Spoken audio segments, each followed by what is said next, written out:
The Boys presents Diabolical, which is the animated anthology series that is on Amazon Prime.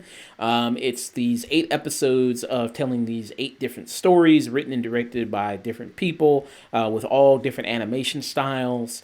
And each kind of follows kind of these kind of different characters throughout. So I just will go through all the episodes, talk about what we liked, and then kind of talk about which ones were our favorite ones here. The first episode is the Laser Baby's Day Out. That's the episode kind of like in a Looney Tunes kind of style of animation. That's the episode where you have the scientist who is trying to save the baby from being killed in the lab of the Vought Laboratories, and then the baby had laser eyes, and it's kind of this cute little destructive adventure because it's typical boy style where it's the violence that you see of her having these laser eyes and just killing a whole bunch of people.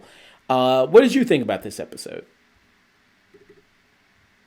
I think this episode, it's the hook for the show. I think with this show, it's kind of just doing that whole pitch of, hey, you various writers, various animation, let's take your spin on The Boys. And Till just pointed in the comics, it's The Boys is What If, and it's very much that. Except with a lot of the episodes of the show, it is kind of ambiguous if it's connected to the actual series or not. There's one episode that I think is 100% yes, this is canon in The Boys universe. You do get a lot of inspiration. One, I think, is pulled directly from an issue of the Boys comic. You get various side stories, various characters appearing different from how they look on the show. And with Laser Baby's Day Out, I think it's one of the more lighthearted ones in terms of its tone and its comedic beats, because this is basically just Baby's Day Out, that Looney Tunes short. Yeah. This was written by Seth Rogen and Evan Goldberg, and it says, "Listen here." Of course, it was. The animation style is 1990s Steven Spielberg animation. It's kind of what it's listed on Wikipedia. I do kind of see that. Yeah. I thought this was a nice, cute episode. I mean, I guess cute for what's considered with The Boys. And then, him trying to do the right thing, you know what I mean? I mean, because a lot of the central things with these episodes is Vought and Compound V, which is the thing that gives people powers in this Boys universe. Yeah, and how much you should not fuck with Vought. Just if you see Vought calling you, offering you something, run away. Because chances are they're going to fuck you up. Oh, yeah. I mean, the incredibly evil corporation, and basically what Amazon is in the real world, basically. So you kind of have that. And also another thing, this is no lines of dialogue in this episode. There's no. Yeah, this is very much a tribute to the like that Fleischer animation style, like those classic Looney Tunes, where it was 0 to no dialogue. Yeah, so you kind of have that here. And we're going to see where we kind of place that one amongst all the other episodes when we discuss them. The next episode is an animated short where pissed off soups kill their parents. This is written by Justin Roiland and is done in the style of Rick and Morty. This is the episode where it deals with, like, you have a lot of these parents who you get the superhero reject. You get the people that got the lame powers. Their parents gave them Compound V because they thought, hey, they grow up to be like super famous superheroes. I could get rich off of their backs. And these are the cases where it did not go right. Like, you have a character that is like all muscle, so she's basically just a tongue. You have a guy that is that has the powers of like transforming into animals, but he transforms body and mind. You get a guy who has fire powers, but it's only on his testicles. And you get Christian Slater as the narrator, who's just like this short little wheelchair-bound character that is only power is narration. Yeah. Um, yeah, and you do with this, and you have like a ghost girl who can only just she can't eat, she can't. Who is literally just a ghost. Yeah, she just phases through everything, can't even turn solid.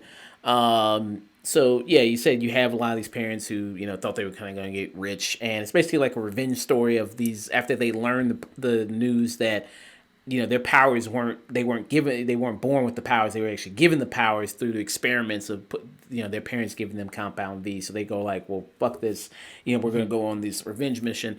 And a lot of these episodes, they're all pretty much like 15 minutes. Do you think they should have Mhm. been longer at all, or do you think 15 minutes was enough Uh, time to tell a story? I think with a I think with a lot of these shorts, especially this one, because I liked more the show than I didn't. I think the 15-minute runtime is kind of perfect. It is kind of that robot chicken runtime, or something that we talked about with the Cuphead show, where every episode was like clocking at right around 15 minutes. Yeah. I think sometimes they had to do a lot of shorthand stuff with that and try to get quick with the plot. And it's like, okay, these Mhm. characters do this and do that, and kind of get it over with there. So you see a lot of them get revenge on their parents, and kill them in all these kind of different, Mhm. crazy kind of ways. Again, to to one of my favorite characters. I think it's Stereo Head, who can play Sonic Booms, but he can only play "I Want to Be with You" by Hootie and the Blowfish. yeah, and he just absolutely kills his parents that way. Yeah, which is absolutely insane. So yeah, I thought this episode, done in the very much Rick and Morty style, I thought it was solid. I thought you do kind of Mhm. have that humor that Justin Roiland has. I feel like their style and animation, along with like maybe the Steven Universe style, is very prominent in animation right now, Mm. and very much what a lot of people are going for right now, and a lot of stuff. And that kind of humor. And I think it depends if you do like that humor of Rick and Morty. If it is up to your kind of style, and I know some people do have very much aversion to that style of humor, but I thought it worked Mhm. fine here. Yes, yeah. That style of humor does get a little grating, because I think Justin Roiland, he relies a lot on improv when creating episodes of Rick and Morty. He does kind of have that oh geez, yeah, the stumbling, the stumbling style of talking when he's writing bits. And it was Mm. like, man, papers, I can make papers lift, and and and you kind of get it if you've seen Rick and Morty. Yeah, so it's a very, like you said, it depends if that's your speed or not. I thought, Yeah, yeah. Royland, I think he's brilliant, but I recognize he is kind of taste. yeah. Then after this, you have I'm Your Pusher, which might be my favorite one. I'd have to say maybe. This is the one that I think is pulled straight from the comic book of the boys, even down to the character designs for both Butcher and Huey, because neither Carl Urban nor Jack Quaid reprise their roles from the show. Instead, Butcher is voiced by Jason Isaacs, and Simon Pegg actually plays Huey in this. Yeah. So yeah, and Huey was the original inspiration for. I mean, Simon Pegg was the inspiration for Huey and the design and look of his character. His character from Shaun of the Dead. Mhm. So I think this is one of my maybe favorite ones. And then it brings in the style of Mhm. the boys comic, into animated form. It's like, well, this is what it would be like if it was.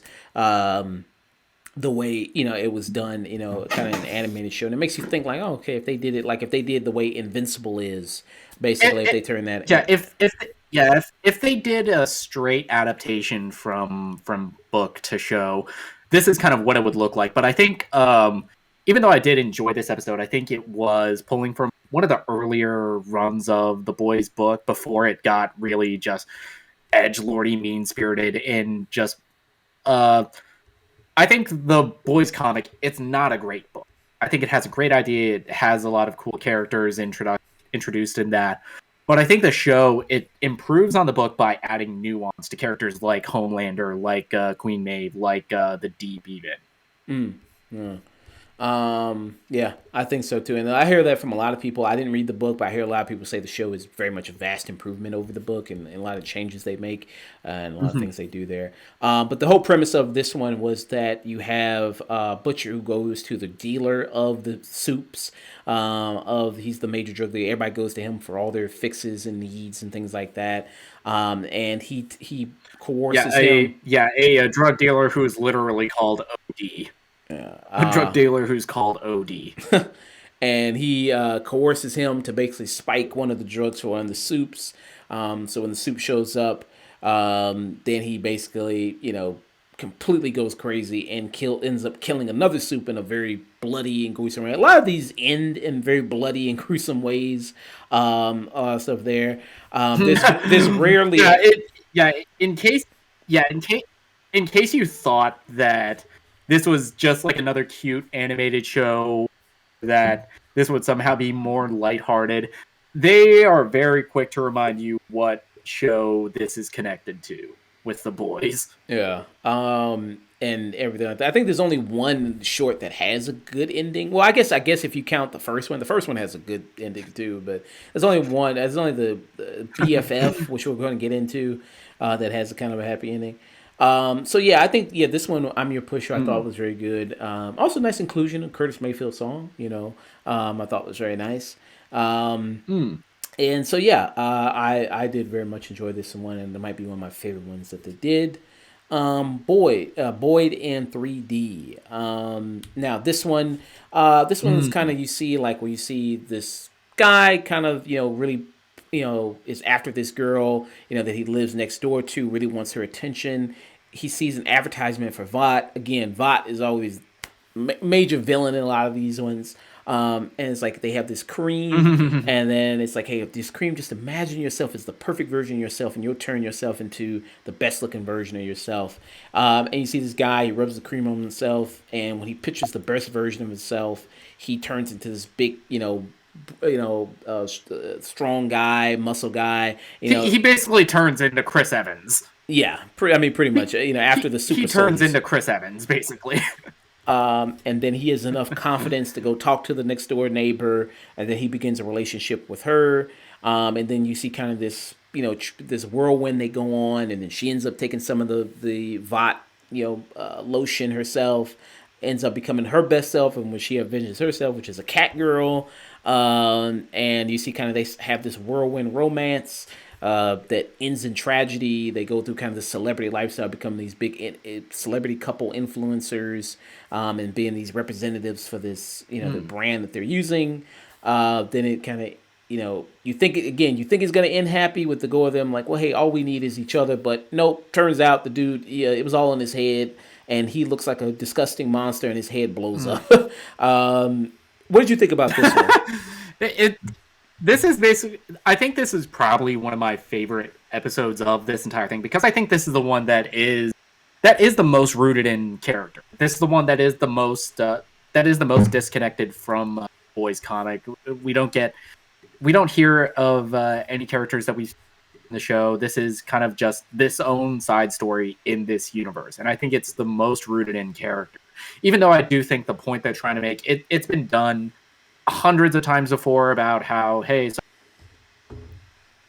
You cut out. but Would you cut out there? What you say? uh, yeah, I think this is probably my favorite one. Even though the point it's trying to make is, hey, social media bad. This is basically the boys done through the lens of something like Black Mirror, Yeah. and Uh, especially that one episode, Playtest.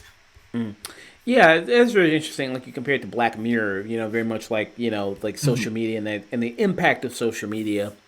And also discussing about self-image. If you have this guy who, mhm, I mean, you didn't even see a time where he did try to approach her as just regular him, and then mhm, maybe that's when he was just like, okay, well, now I'll take it. It was just like he went straight to the Vought, straight to the, the experiment in order to get mhm, it done. And you kind of see that, in his mind now that he looks this certain way. And I think it also, just the body image, issue that, you know that some people have, of that needing that something extra, and then living this life through this filter of Instagram, and then to in order to gain the confidence, because they become this big celebrity couple in his head. And you see that they kind of have the celebrity troubles of getting into drugs and then cheating on each other and everything, and then so relying on that other validation from other people. And when you don't have that, you just it just goes really crazy. So yeah, I thought this was we'll see. Well, I think I did enjoy this episode quite a bit, but it does have the, like I said, traditional message of social media bad, and the horrors of that. Yeah. Next one here, and this style that was embodied in 3D was in the. It says the animation style was French comics and animation. And this was written Huh. by Elliot Glazer and Alana Glazer. And Alana Glazer, she's from Broad City, and everything like that. So, okay. Oh shit! I love Broad City. Yeah. I am a fan of that show as well. Next, we have BFFs. BFFs is the one written by Aquafina. This is one where it's a girl. She takes some compound V and comes out with a turd that talks. You know what I mean? She's got some shit powers.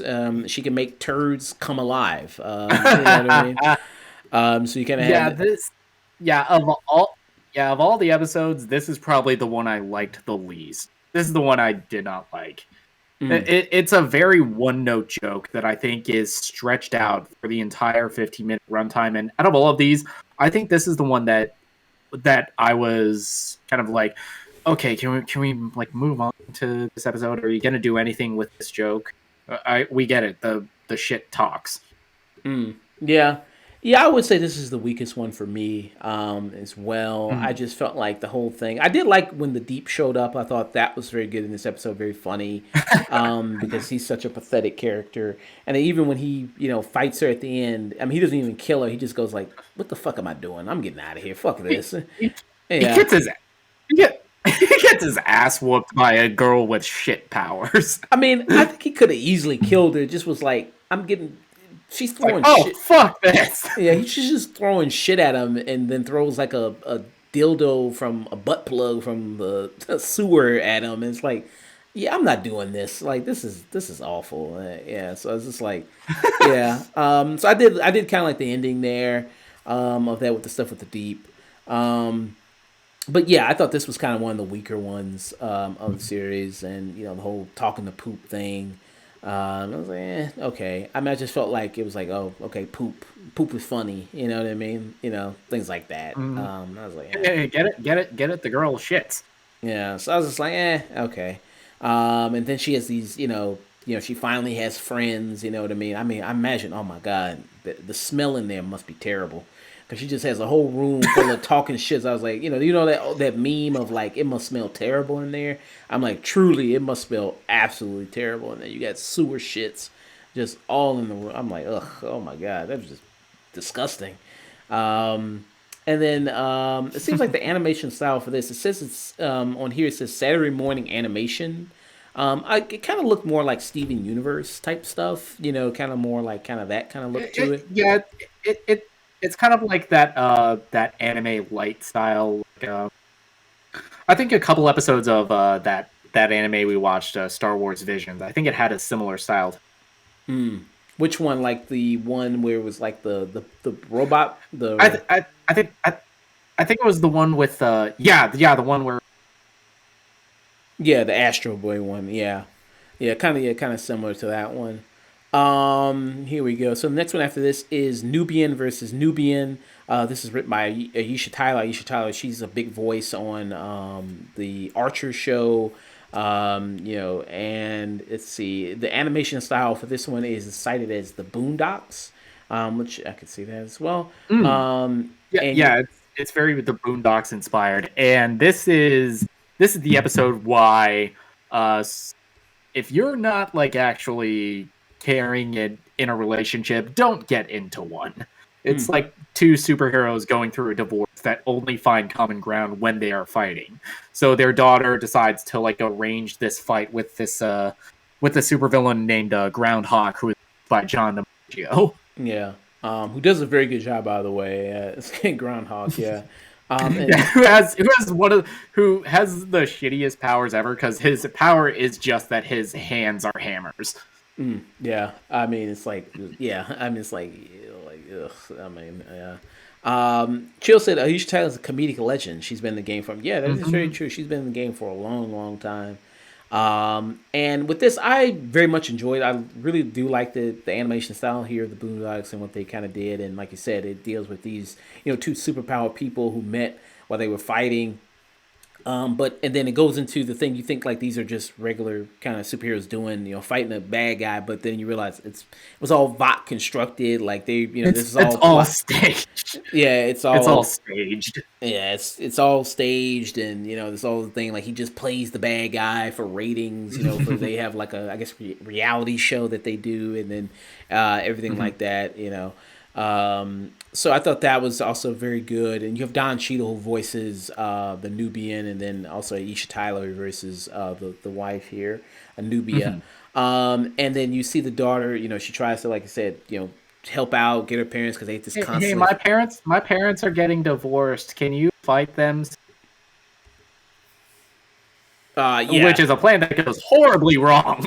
because they just beat the shit out of the dude, and blood just goes everywhere, all they over. they yeah they horrifically murder groundhog. They murder him. Oh, okay, did they murder him? Oh, I Yeah, thought. it's yeah that motherfucker's dead. Yeah, pretty much. I was like, yeah. I mean, this, yeah, kind of, yeah, what it looked like, I guess, yeah. But yeah, I think this was fine. I mean, it's not one of my favorite ones. I just think it's kind of in the middle. I think it's Mhm. okay. What were kind of your thoughts? I think this was a short that I thought was fine. I kind of expected better considering how much of a fan of the comic that Aisha Tyler is, and that she could have done more with the idea of this superhero married couple. I think it just evolved into just that classic rom com. It was like, hey, these people are awful because they just fight all the time, and it's a bit that got old really fast. Yeah, I mean they're constantly just sniping each other. I guess I mean I don't know. I guess it's marriage life, married couples, just fighting about the pettiest shit. They're mad. She's mad that he didn't buy coffee, like she told him to, Mm, and things like that. Yeah, it's just like okay. I thought it was just decent enough. Next one. I think this one mm. might be definitely up there with one of my favorites. This is written by Andy Samberg. It's Mm. John and Sunny. Sunny. This is a very emotional one. I think this Yeah, is yeah. which yeah, this is definitely the darkest one next to the next episode that we're going to talk about. I think it's the best animated. This is very much that Ghibli style Hmm. of animation in terms of its character design, and I think in the voice cast, because you have Randall Duck Kim as a John, and Yoon Ye Jung as a Sun Hee, who we all saw from Minari as grandmother. Yeah. It says it's inspired by Ying Sang Ho's 2011 film The King of Pigs. Is what it's inspired here. Mm. Yeah, I think it's this is a very kind of emotional episode. It deals with this guy whose wife is dying, and he's a janitor at this Vought company, so he steals some Compound V to help his wife. She has stomach cancer or pancreatic cancer, and She has cancer, and she takes Compound V, and what it does, it brings her tumor to life. yeah. And you see, like, just this guy, humble guy that's trying to just do his best to save his wife, and they're on the run from all these different VOD employees. And again, when the tumor comes alive, again, it ends up bloody, killing all these different VOD, workers and everything like that. And to see, like, what they do at the end of her fighting the tumor, I thought was very, very, very good. And the animation style here is very lovely. And to see kind of the Mm. emotion between the two of them is, I think, every night. I think it's definitely I think as far as drama and emotion goes, this one isn't, I don't think, played for laughs like how a lot of the other ones were. This is very much just trying to tell a Mm. really good dramatic story, which I thought was pretty good. Yeah, I think the first six episodes are kind of dancing around with that more comedic, uh, more sharply funny tone, whereas the last two, this is where we're getting into the very dark, dark drama esque, especially with the next episode. Yeah. And so I was a big fan of this episode. I was a big fan of John and Senior episode. Mhm. I really was. It's something you really wouldn't expect from Andy Samberg. I mean, the guy from SNL. Now he's on Brooklyn Nine-Nine. A writer on SNL, doing Island, Emmy, multiple time Emmy winner, 9. Yeah, yeah. So very good work from him here. Then in the final episode here, you have 1+1 = 2, which is the Homelander episode. Here in the Homelander episode, basically, Yeah, which this short is confirmed by Eric Ricky that this is canon to the main series, even down to the same character design for Homelander. It's the same suit from the show. yeah. So this is more. So you're saying it's more in line with the show. It's continuity with the show there. And this one, Yeah. This is canon with the show, confirmed by Eric Ricky, and this is kind of and what this show is. This is the origin story of Homeland, and kind of the first time that he's gone out as a superhero, the first time that Vought has let him outside, because you see in flashbacks just the horrific things that Vought did to him as a child and how that really warped his mind. yeah. And you see constant flashes of what they did to experimenting on him, testing his powers, everything like that. And so it's kind of the beginning you see of like he genuinely did try to do the right thing and really did want to be a He superhero and be he was a loved. guy he was a guy that wanted to do the right thing when he was starting out, but he was just so ill-equipped to actually be a superhero and to help save lives that he just fucks up, and he was not given the tools how to deal with that. Yeah. Um, And another interesting thing is you bring the character of Black Noir in, who is a very different portrayal of what he is in the comic. Because in the show, he's very much just like this comedic relief, this kind of like bruiser for the Seven. And here, he's basically just there. Hey, your job is to keep an eye on Homelander. Yeah. And you see, like, so what happens this episode, it gets a mission, and it's a terrorist situation, hostage situation. And he's like, okay, I'm going to go in, I'm going to prove myself, I'm going to be this hero. I don't need Black Noir. Goes in, it starts off kind of well. He's knocking out the, outside people. Okay, tie him up. Okay, not too bad. Then gets into the, situation where they got guns pointed at the hostages. Then he's just like, okay, all right. I'm gonna use my laser vision. I'm gonna heat up the gun. And he's like, no, what are you doing? And then ends up blowing the one dude's hand off and killing the other hostage. And again, I mean, he never went to school, never went to actual school. Only just got experimented on, so he doesn't know anything about that type of stuff. So he's got tons of people yelling, calling him a murderer, shooting at him, and he just doesn't know what to do, and just has a breakdown and just kills everybody in the room, including the hostages. And he just completely just freaks out. So it's just like this guy, just like I say, he's just not equipped to deal with the real world because he's only existed in a lab. So they actually bring him out in the outside world. It's just this guy who just, of course, he's gonna maybe have this type of reaction, and only good for just taking photos and just to pose and to look like he's this big hero and the image that they made for him. I did up there. I think this episode is definitely up there with one of my favorite ones as well. And very good. What did you think about it?